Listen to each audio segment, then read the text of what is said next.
Hey guys, welcome back to Raid Shadow Legends. In today's video, we are on day 20 of our new free-to-play account using Mikey as our main man. We got the Tagoar from the Desert Queen code. Then we got Anax, Deacon, Vergis, and Tagoar from the download link.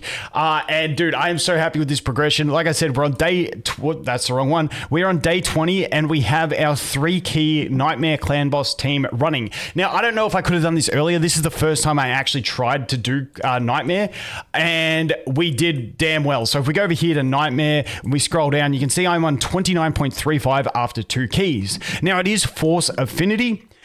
However, I did do my first attack on the Void, so I'll show you that quickly. So this was the Void attack, where you can see in the top left corner, it's Void. We got 13.88. That actually, if we do that 3 times, would get us the 3 key. Once it went to Force, I did one attack where we got 15.47. Now, for both of these attacks, I do have War Master on Anax, Mikey, and Tagoar. And since I did these 2 attacks, I also got it on Vergis. Now, once I get it on Deacon, it'll actually be very big because Deacon needs that extra healing from the War Master proc into the leech.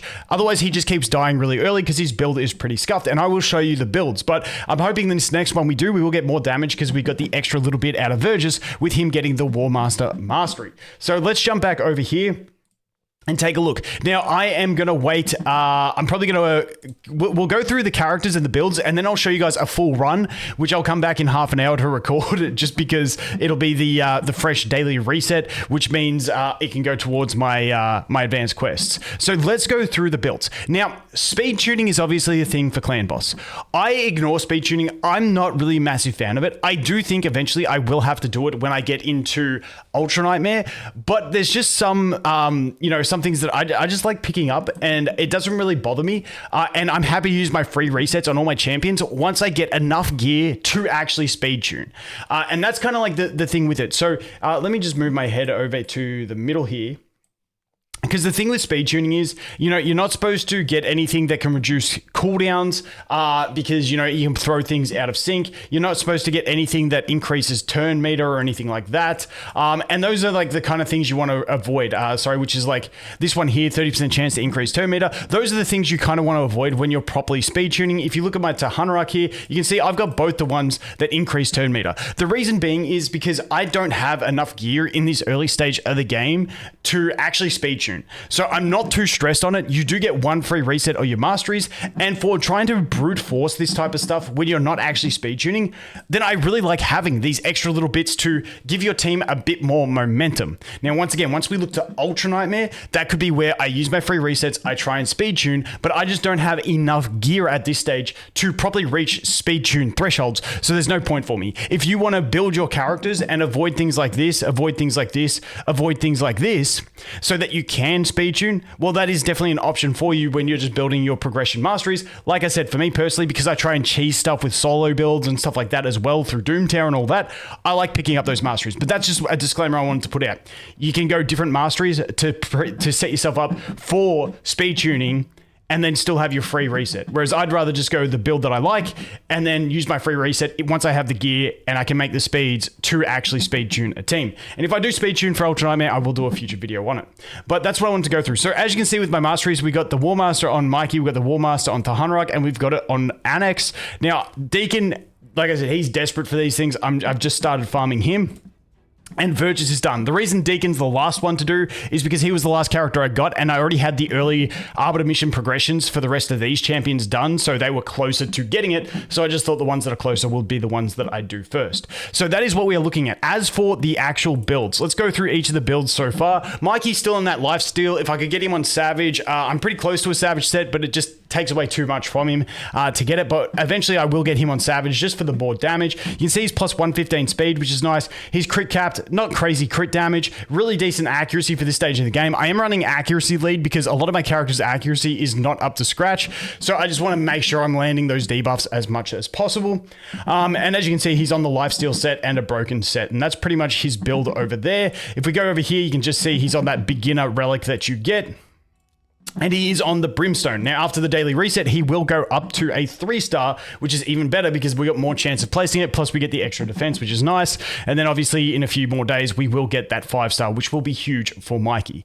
As we move on to Tagoar, you can see this is her build. I put the one-piece Feral just to get the extra accuracy from it because her accuracy is damn low. And like I said, that's why I'm running the accuracy leader in it. You can see, like, the banner is scuffed. That's the only banner. Like, those are the only accessories I have for her. So this is very, very scuffed builds. This is still a grey piece with HP percent. This one's decent with HP percent and some good speed. Stacking her with HP and not defense means she does get stunned a lot, which is good because she can cleanse at the start of her turn. So that's pretty nice over there. But yeah, that's her basic build. A lot of speed with the plus 139 is really damn nice. Accuracy is a bit low. HP is really nice at 59k. And like I said, a bit lower on the defense at 2200. Then let's see what she's got here. She's got when attacked has a 10% chance to increase defense. This is just one that I had to slap on her. And she obviously has no blessing yet. And those are her masteries. As we move over to the Anax. Now, this guy's an absolute beast. He's doing really good damage. And he is so damn squishy. He's at 32k HP. He's at 1400 defense. He does get hit a lot. He's only at 179 speed. He needs a big, increase to his stats overall, but he's just on a scuffed build at the moment. You can see he's at 147 accuracy. Just got some random pieces. These pieces I got from Arena. Then I got some perception pieces, and then some of these bad boys. Like I said, he is super scuffed. He's one that really needs some upgrades. And once again, I don't have many accessories for him either. So, his stats are massively lacking, and I could get a bunch of improvement once I build him up a bit more. As for this one, we do have this relic, which we crafted. 15% chance of placing Veil buff on themselves for 1 turn at the end of the turn. This is really nice because he's squishy. He can sometimes avoid being the stun target because, the boss does like to target him. I also have him really far back in the turn order, in the unit placement, so that he's less likely to get hit because I don't really want him getting punched because he gets fucked. But yeah, that one's really nice to have on him. Over here, I've just got the Phantom Touch on him for that one, and those are his masteries. Then we go into the Deacon Armstrong. Now you can see Deacon's pretty scuffed. He's only at plus 96 speed. He does have decent accuracy. He's kind of squishy in HP, but he does have decent defense at 2696. But yeah, he's another one. He just needs a full rework. I just don't have the gear for it at the moment, and I don't have any banners to put on him either. Then the final one is Vergis. You can see he's only ascended to 2 stars, so I need to get some more potions and get him up there so that at least I can put this amulet, which is defense with accuracy, which he doesn't need accuracy, so it's kind of scuffed. But yeah, I need to improve his build. He's still on just a scuffed lifesteal build. He doesn't need the lifesteal. We got Leech, he's got Warmaster. He's perfectly fine without it. I just need, once again, all these builds are completely scuffed. But that is his build. Over here, we have this one, the same one as on Tagoar, and then we just have the emergency heal on him. That's more for soloing content. This doesn't really matter. The only thing is that he does get the extra HP from having that blessing active. So that's pretty much it, and that's his masteries over there. So let's jump in and do the final run. Oh, the other thing is I was so wrapped. I managed to get the chest over here for the bloody, what's it called? Hydra. Dude, I couldn't speak for a sec. Where is it? I think I'm probably going to be at the bottom. Yeah, there it is. We got 18.9, which I was so damn happy with because I don't have an AoE burner. I put Deacon on a real scuffed curse set so I could get the Hex on the enemies. And then we ran Jizo, who was at like 12k HP and 1100 defense for the taunt. And we managed to work our way up to the bottom chest because this is so damn nice. Getting those extra guild coins is huge on an early account. Plus we get the extra soul stone, and then we might get some Mithrala shards and maybe a piece of gear, but who cares? I'm just really wrapped that we get those extra guild coins for today at the reset, which is absolutely huge as well. Just wanted to show you guys that one.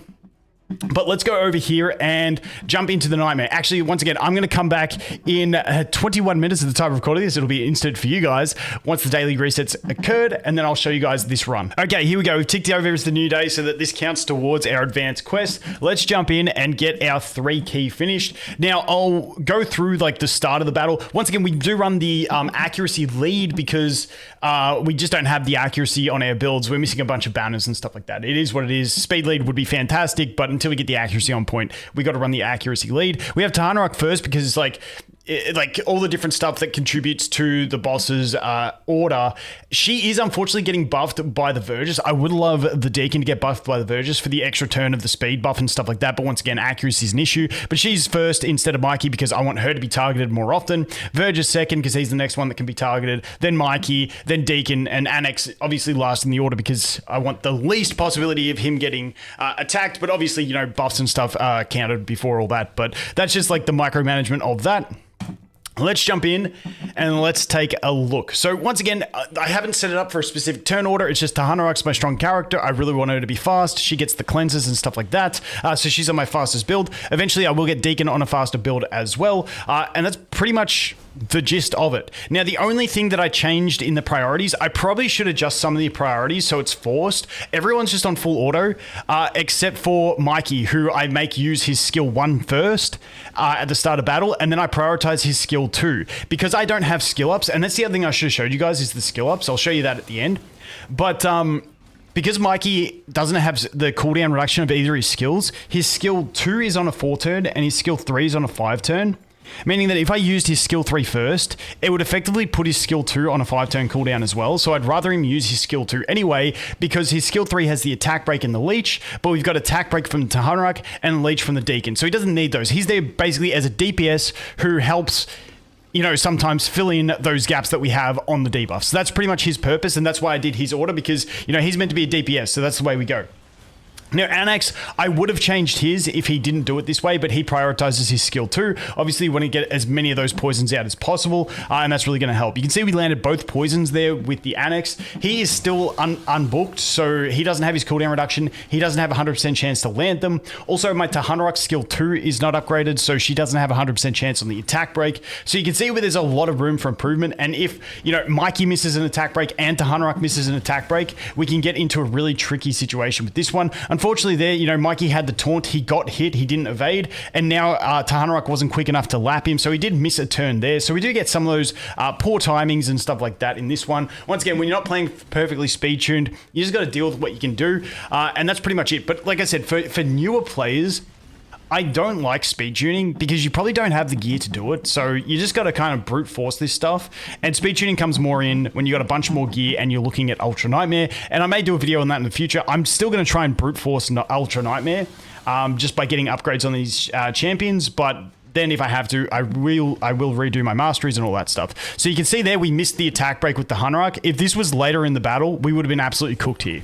So, but we did get it covered with the Mikey. So Mikey coming in clutch with covering the coverage there. Now, will Tahanarok lap him? I don't think so. Oh, she did. So Tahanarok got the speed boost from the Vergis there and actually lapped Mikey, so cleansed him before he had to take his turn. But once again, there's a fair bit of RNG that goes on in this fight. So I might shut up for a sec. I'll speed it up in editing and I'll come back when this one is closer to the end.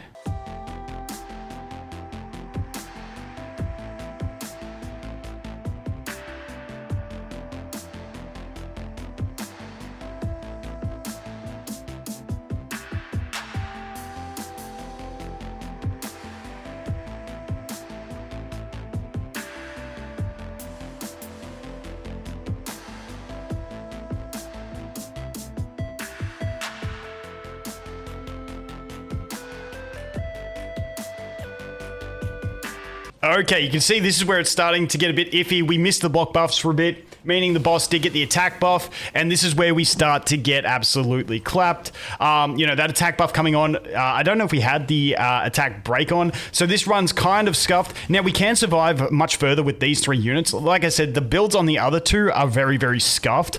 We missed the attack break. We landed that attack break, which is nice. We need to get a defense shred in here to get a bit of extra damage would be nice. We missed the def shred with the Mikey. Once again, not having these units skilled up really does hurt our chances with a lot of this stuff, but it is what it is. But you can see the defense buff and the ally protect when they're up give us really strong protection. Now, I'm hoping that Tahanarok is going to get targeted here on this one. It might be Mikey this time. No, Tahanarok still gets targeted, which is really nice because she's chunky enough with that 60k HP to live through some of that stuff. Even though she had the reflect damage on, the boss still decided to target her, which is really nice. We lived through that one. Once again, working really well. We should get the ally protect for the next hit by the boss, the next AoE, which will be really nice. No, we just missed the timing for the Ally Protect. It comes up now. So we're probably going to actually lap the Ally Protect and not have it up when it matters because Tahanarok's going to probably get a move here as well. And yeah, that's going to be the end of the run there for someone. There we go. Tahanarok down. Once again, this is where speed tuning can really help you with those types of things because then you can avoid those sorts of situations. And then Mikey doesn't get an evade. Once again, pretty poor RNG on that one, I want to say. We only got the 14.6 considering we got 13.88 when it was on Nightmare. And also we did have the Vergis with the extra bit of damage. But once again, when you're not speed tuning, you are a bit of a victim to some of that RNG. I do think getting Deacon beefed up and Anax beefed up will make a huge difference, especially getting Anax max skilled so he has 100% activation rates. Also so that he's got the cooldown reductions as well. We keep those debuffs up a bit better. Getting Mikey skilled up for 100% activation rates too, and then eventually Tahanarok. I decided I'm going to do Mikey maxed first, or at least get his skill 2 and 3 and hopefully miss his skill 1, and then go back to Tahanarok, try and get her skill 2 maxed. And that's kind of what I'm going to do in order, but once again, those legendary books take a while to get to, but as you can see, we do have the max chest here for the ultimate chest, which I'm really happy with. I'm really happy with that. Now, if it was Magic Affinity, we'd probably be boned, so we'll have to see how we go. I will probably just use my next key on Brutal. I think I will be able to one key Brutal at this stage, which would be really nice. Doing Nightmare and Brutal on day, you know, from day 20 onwards would be damn huge. Now, if this would go to Spirit, I'm curious if I'd still be able to get the 3 key. It might turn to a 4 key, but hey, it is what it is. I'm just happy that we are at this point. Once again, you've seen the builds. They are completely scuffed as hell at the moment. So we do need a lot of upgrades into them. But once again, I wanted to show you guys the skill ups. You can see Mikey's got 2 into his skill 1 and 1 into his skill 3.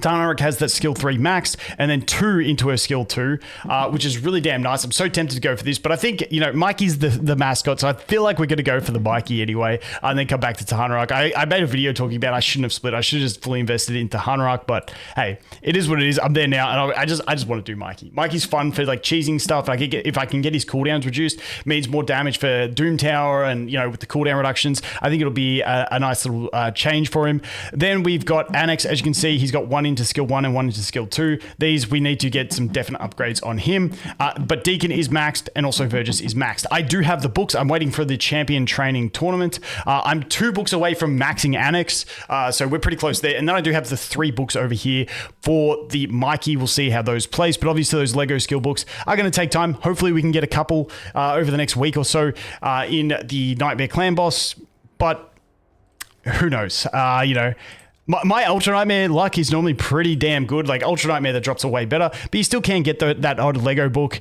the odd Sacred. You never know. I'm crossing my fingers and coping, so we'll see how it goes. Anyway, guys, that is going to be it for this one. As always, thanks for watching. Hope you have an awesome day, and I look forward to seeing you in the next one. Cheers.